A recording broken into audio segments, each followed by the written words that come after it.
Pada zaman dahulu, pernah digemparkan satu kejadian pelik di mana sebuah pulau yang berkeluasan 0.7 hektar dengan ketinggian 3.1 meter telah muncul di perairan Pulau Banggi iaitu pada sekitar tahun 1941. Pulau yang dipenuhi batu karang itu tenggelam semula pada tahun yang tidak dapat dipastikan dan akhirnya pulau itu muncul kembali pada tahun 1988. Sebelum 2 tahun kemudian pulau itu tenggelam semula pada tahun 1990. Mengikut cerita penduduk Pulau Banggi, batu itu ditemui seorang nelayan Cina yang tertidur di dalam bot pada waktu malam akibat keletihan dan sebaik ia tersedar, beliau terkejut dan hairan apabila menyedari botnya berada di sebuah pulau yang dipenuhi batu kerang yang sangat banyak. Mula-mula nelayan itu berfikir adakah dia sesat atau bot itu telah dihanyutkan di pulau lain. Lebih aneh, ratusan ikan pelik yang ia tidak pernah lihat selama menjadi nelayan terdampar berhampiran botnya. Beliau bergegas pulang ke rumah untuk memaklumkan keadaan itu kepada penduduk kampung. Setelah perkara itu heboh dan menjadi perbualan ramai, maka penduduk Pulau Banggi menamakannya Pulau Batu Hairan kerana selama menangkap ikan di situ, mereka tidak pernah melihat pulau berkenaan berada di sana. Kemudian misteri kemunculannya mula tersebar di beberapa tempat dan menjadi bahan bualan hangat penduduk Sabah. Dikatakan cerita ini turut sampai ke Kepulauan Mindanao, Filipina. Malah, ada individu daripada Kepulauan Filipina yang mendakwa pulau baru itu kononnya milik negara mereka, berdasarkan alasan pulau itu telah dihanyutkan oleh ombak besar ke Kepulauan Sabah.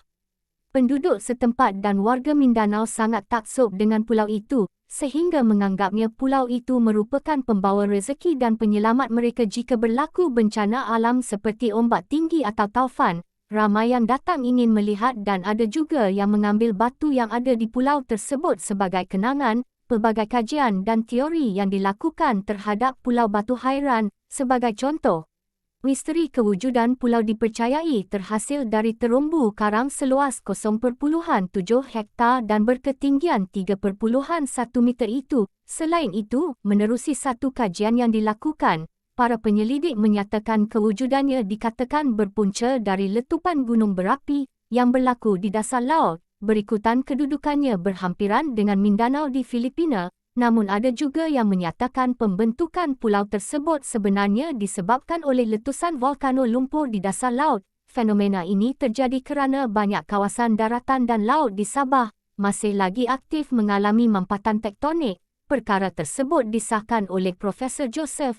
Biasanya apabila mampatan ini terjadi, lumpur di dasar laut akan mengalami tekanan, lalu ia membuat keluar menerusi ledakan volkano lumpur. Manakala lumpur yang keluar ini telah menolak terumbu batu karang naik ke atas permukaan laut, lagi banyak lumpur keluar, lebih tinggi pulau tersebut dapat dilihat dari paras air laut.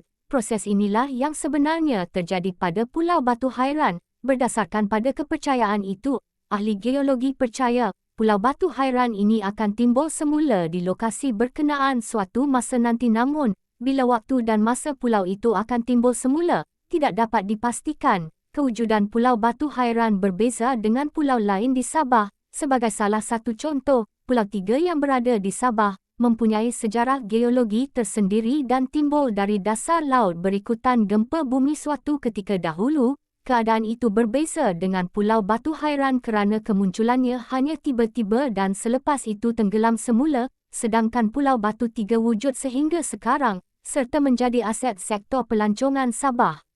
Anehnya, pada 25 Februari 1990, pulau itu didapati telah hilang, tanpa dijejaki. Sumber penduduk tempatan memberitahu, pulau tersebut tenggelam dengan sendirinya, masa dan bila tidak diketahui pulau itu hilang begitu sahaja, sementara Pulau Batu Hairan timbul sebelum ia tenggelam. Sebahagian penduduk Banggi dan Kudat telah mengambil peluang untuk menjejak kaki di pulau berkenaan. Pulau Batu Hairan pernah menjadi sebutan di masyarakat Sabah oleh kerana kurangnya sumber kekuatan untuk dijadikan perkara pelik dalam dunia. Akhirnya Pulau Hairan hanya meninggalkan kenangan yang tidak dapat dilupakan.